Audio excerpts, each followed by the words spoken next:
Nigeria records 655 fresh COVID-19 cases, 11 deaths, raising nationwide total infections to nearly 154,000. Boko Haram terrorists reported to have fired rocket-propelled grenades at civilians in their Tuesday attack on the outskirts of Maiduguri. In international news, the Philippines joins a host of countries to use Chinese Sinopharm jabs in the fight against COVID-19. And in sport, Eaglets drawn against Tanzania, Algeria, Congo in CAF Under-17 Africa Cup of Nations.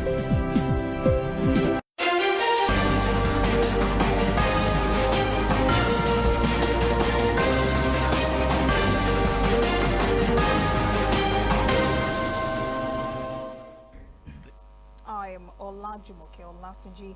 The Nigeria Center for Disease Control, NCDC, has confirmed 655 fresh cases of COVID-19 in 20 states and the Federal Capital Territory, Abuja, on Wednesday, bringing the total number of confirmed cases across the country to 153,842. NCDC also confirmed the death of 11 patients as a result of COVID-19 complications. This brings the number of fatalities recorded so far to 1,885. At least 390 patients were also discharged in Lagos and Edo states as total recovery in the country jumped to 130,818. Lagos recorded the highest number of new cases at 240. Ogun follows with 88. 13 other states recorded cases in high to low double digits, while 6 states penciled in low single digits. Boko Haram's Tuesday's night attack in Borno State was said to have been intended to achieve a high number of fatalities. The terrorists were reported to have fired rocket-propelled grenades from Kaleri on the outskirts of Maiduguri to hit residents of Gwange and Adamkolo communities. Both are said to be densely populated areas across the state capital. Rocket-propelled grenades, often used in battles against the military, caused many deaths in Gwange. A children's playground in the town was also reportedly hit by one of the grenades. Governor Babagana Zulum visited victims at 2 hospitals where they were being treated for injuries received from the bombings. The governor says the government would pay for the medical expenses of the injured. At least 60 persons were affected, 10 of whom have died. The governor said this long-distance style of attack is a new trend by the insurgents against which the government must rise up and stop. Ondo State Governor Oluwarotimi Akeredolu has begun his second term after being sworn in alongside his deputy Lucky Ayedatiwa by the state's Chief Judge, Justice Olaniwaju Akeredolu. The ceremony was attended by the national leader of the All Progressives Congress and former governor of Lagos State, Asiwaju Bola Ahmed Tinubu, the chairman of Nigeria's Governors Forum, and governor of Ekiti State, Kayode Fayemi, Governors Babajide Sanwo-Olu of Lagos State, Gbega Oyetola of Osun State, Dapo Abiodun of Ogun State, and Obaseki of Edo State, among other dignitaries. In his inauguration speech, Akeredolu promised to consolidate on his first-term achievements. He also said his second term will not be a time for relaxation. The governor said although his first term experienced lack of funds, he was able to ensure the proper execution of projects across the 18 local government areas of the state. Akeredolu said he would proceed on the journey of the next 4 years with a renewed vigor. He also vowed that his administration would continue to protect lives and property in the state. He said he would not pay lip service to security issues. He also appealed to the federal government to allow states to control their spaces.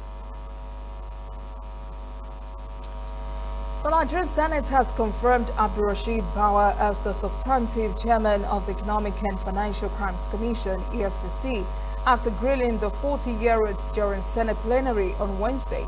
During the confirmation hearings, senators raised many questions on Bauer's readiness for the job, given his age and working in a complex society like Nigeria.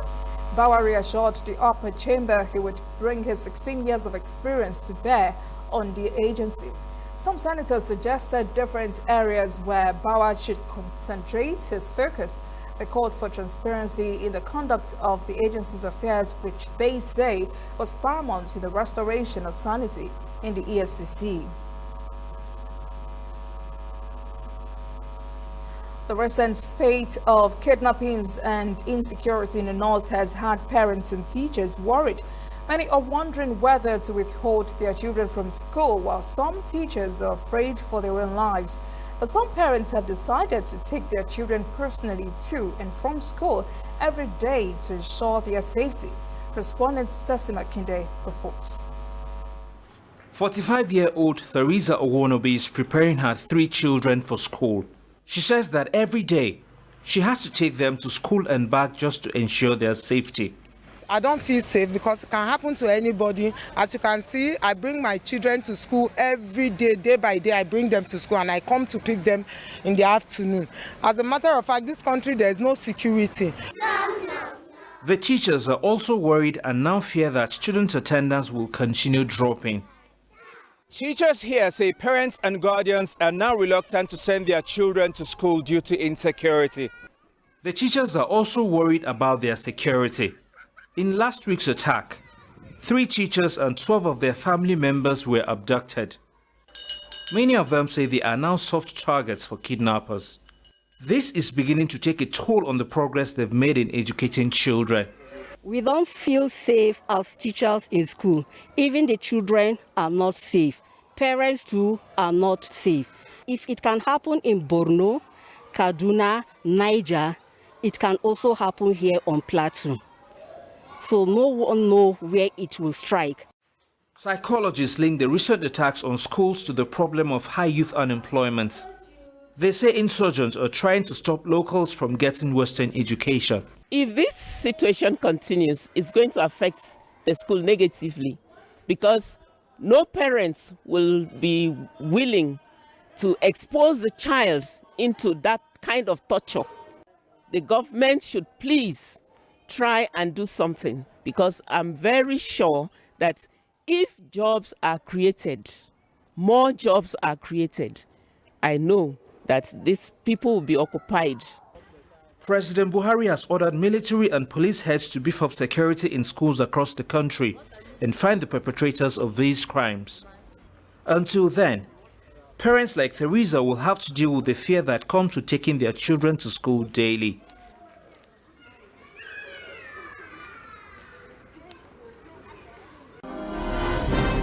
Coming up, African stories. Tunisia records first death from COVID-19 variants. And later, international news. The Philippines joins a host of countries that have chosen to use Chinese Sinopharm jabs in the fight against COVID-19.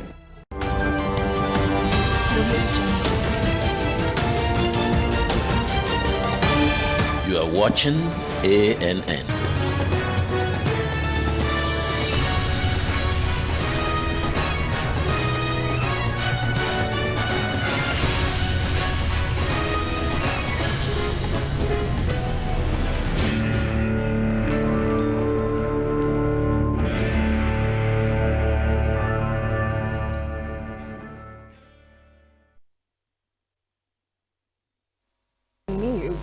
Tunisia has reported its first fatality from new COVID-19 variant. A 72-year-old woman who had chronic diseases was said to have died from the variant in Tunis on Thursday. Correspondent Adnan Chawoji has the story. A team of Tunisian researchers conducted genome sequence analysis and detected the new local variant that was found in a patient admitted at the Munjislim hospital. Researchers at the health department are keen to determine how the novel coronavirus has evolved. We detected one mutation which is common on some of the variants that exist now in Britain, in Brazil, in South Africa. And this is one mutation, but with other mutations that are new, that did not exist in the variants in Europe and other places in the world. Some experts at the Pasteur Institute in Tunis have warned about the highly transmissible new COVID variants and the danger they could pose through vaccine resistance. Now the hypothesis that the variant could escape immune response exists, so we have to do investigation in vitro in the laboratory in order to check if the antibodies that are developed after vaccination are effective against the new variant. This should be done. Tunisia's Minister of Health says public hospitals and private clinics are struggling to cope with a quick rise in the number of COVID-19 cases. We've recorded serious shortages in intensive care beds despite the efforts made to increase their number. ICU beds in public hospitals are about 90% full as COVID-19 cases surge. According to the National Observatory of New and Emerging Diseases, an asymptomatic patient aged 17 who carries the new strain was admitted to hospital. The COVID-19 advisory board at the health department has revealed that the first screening results have not shown any severity of the new variant, either in terms of symptoms or speed of spread. Health authorities have urged citizens to strictly observe preventive measures. The Zimbabwean health sector has begun a vaccination program against COVID-19 with China-made jabs. The country's public health sector is carrying out the vaccination program for frontline workers, including medical workers, airports and border staff since Monday for China's Sinopharm COVID-19 vaccine doses, which arrived in Zimbabwe in mid-February. They have already been distributed to all the 10 provinces across the country. South Africa recently lifted a ban on liquor sales after several restrictions on the industry, but the damage was made. A new report shows those bans have cost the industry nearly $2.5 billion in sales. Correspondent Angela Coppola reports. The report estimates that there have been 200,000 job losses in the alcohol industry, but it's also about the duties lost to the government coffers. There's around 87 billion that's estimated to have lost just on your excise duties alone. So considering South Africa's current fiscal situation, that is important revenue that can really be ill afforded to have been gone. Overall, sales down from around 2019 for the 2020 period is down 17%. And, of the sectors that have been hit the hardest, it's the beer and the wine sectors, which plays an important role in our tourism economy as well. The alcohol sector is counting the cost of sales and export bans, no more so than the wine sector, which supports 269,000 people and contributes 1.1% to the country's GDP. As a direct result of these alcohol bans, domestic wine sales were down by 20% in volume.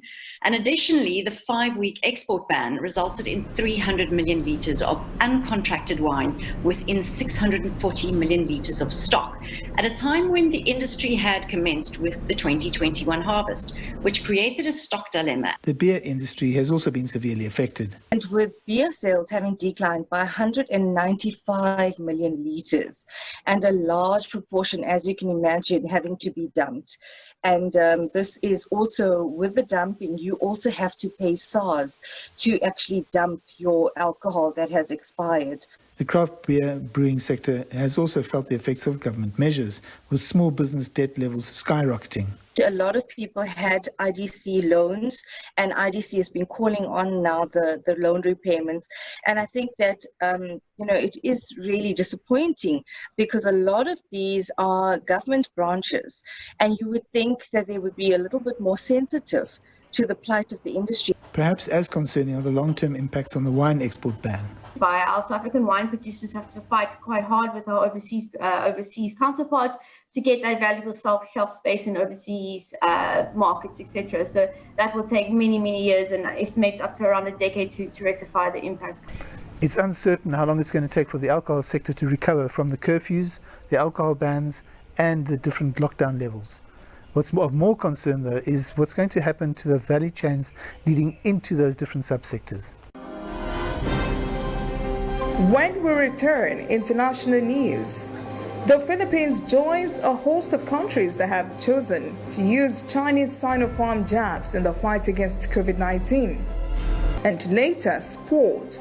Eaglets drawn against Tanzania, Algeria, Congo in CAF Under-17 Africa Cup of Nations.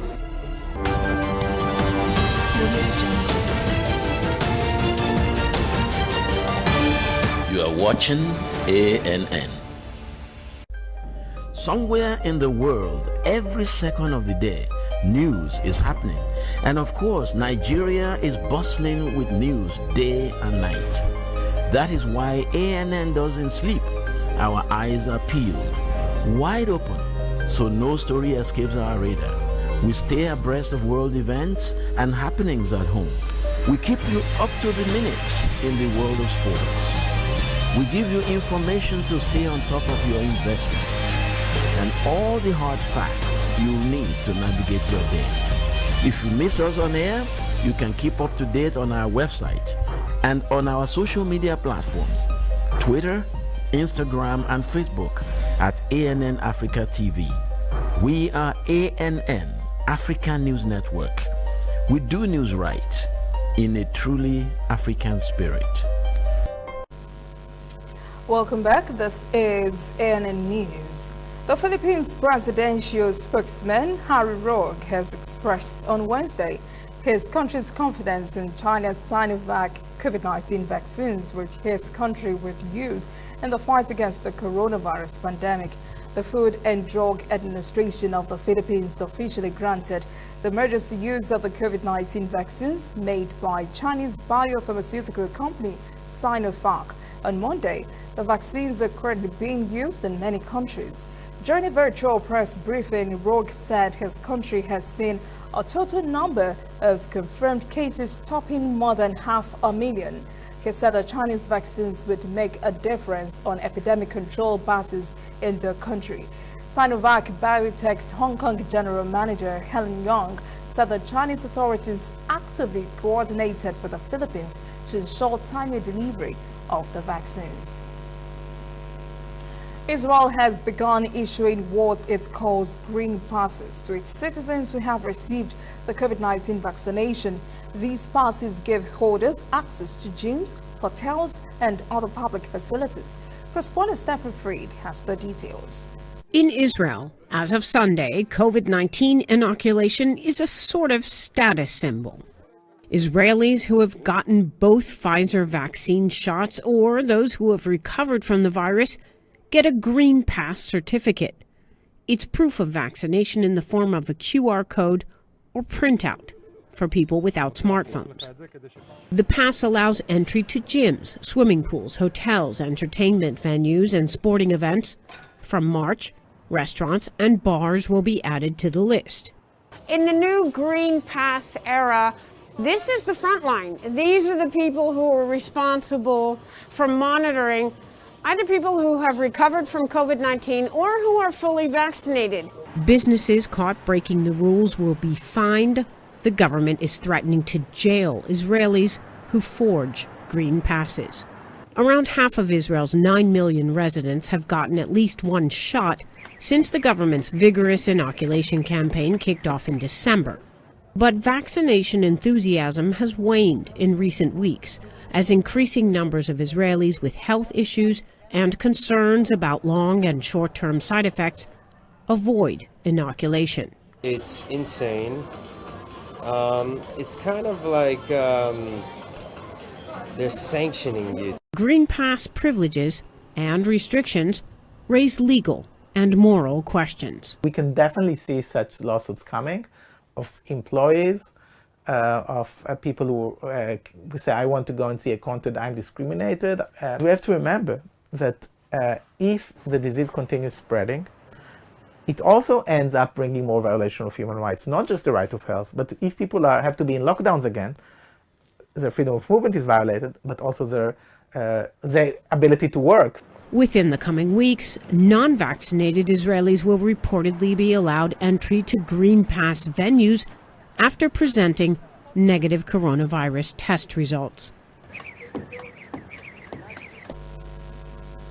Movie theaters in Venezuela are opening their doors again after a 10-month shutdown. Film lovers are looking forward to getting a taste of the life they had before the COVID-19 quarantine. Correspondent Mary Trini reports from Caracas.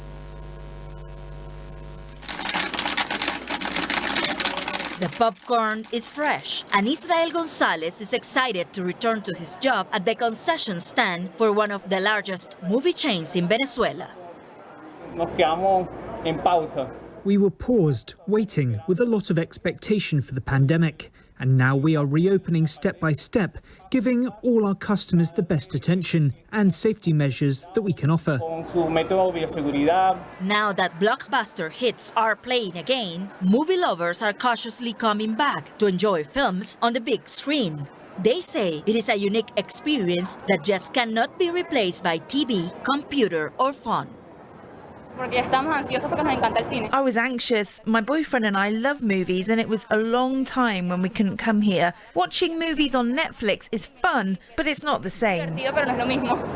Movie theaters are open now, but only every other week. That's part of the Venezuelan government's plan to stop the spread of the coronavirus. The movie industry has been hit hard by the pandemic.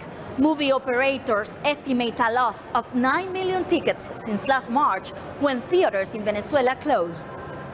At the 23 Cines Unidos theaters across the country, staff and customers are following strict sanitary measures. They are taking visitors' temperatures and enforcing hand washing and the use of face masks. Social distancing rules have also been put in place, along with 30% occupancy. Inside the venue, you will not find people sitting in the row in front or behind you. The only people sitting next to you will be people who came with you. That seems to have put customers at ease. There are not so many people, and as long as there are not too many people, I think there is no danger. The theaters are showing movies released in 2020 and this year, providing a welcome distraction for Venezuelans who have been longing to surrender themselves to the magic of movies, with a night out in front of the big screen.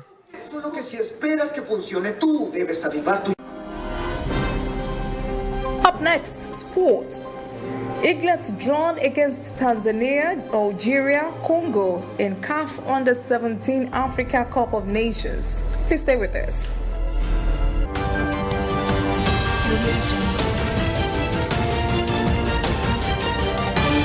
You are watching ANN. Whether in your house, at your office, on your phone or online, we are there. We have the facts behind the headlines. We cut to the chase with the news you really need. We cover every angle. We are the bigger, better news network. We are African News Network. ANN. Watch ANN News on MITV from a truly African spirit. We are on the road every day, canvassing throughout Africa for news you really need. We follow the story everywhere, from every corner of Nigeria to the wide African expanse. We bring you what's making headlines. We connect you with news you can use. ANN, African News Network, in a truly African spirit. Welcome back. This is ANN News. In sport, Golden Eaglets have been paired in Group B alongside Tanzania, Algeria and Congo for the CAF Under-17 Africa Cup of Nations. A draw ceremony was held in Mauritania on Wednesday. The Under-17 AFCON has been scheduled to hold in Morocco between March the 13th to the end of the month. Nigeria qualified for the Under-17 AFCON after placing second at the WAFA B Under-17 tournament in Togo in January, where they lost 3-2 to Ivory Coast in the final match. Group A has hosts Morocco, Uganda, Zambia and Ivory Coast, while Group C has defending champions Cameroon, Senegal, Mali and South Africa. Angelino says Pep Guardiola killed his confidence while with Manchester City before he completed a permanent move to RB Leipzig. The left back joined City aged 16. The Spaniard is now playing regularly and thriving under Leipzig boss Julian Nagelsmann, who he says uses him from the start. The 24-year-old was part of the RB Leipzig side who reached the Champions League semi-finals last year and returned on loan to Bundesliga outfits this season. Leipzig, who sits second in the table behind Bayern Munich, then exercised a clause in the deal to make his move permanent last week. Angelino was with City for more than 4 years before being sold to PSV in 2018. He played 12 times in all competitions before first being allowed to join on loan in January 2020, but does not believe he got a fair chance under Godole. That is ANN News this evening. Thank you for joining us. For details on these and other breaking stories, visit our website, annafrica.news. Conversation continues on our social media platforms, Twitter, Instagram, and Facebook at ANN Africa TV. I am Olajumoke Olatunji. Have a great evening.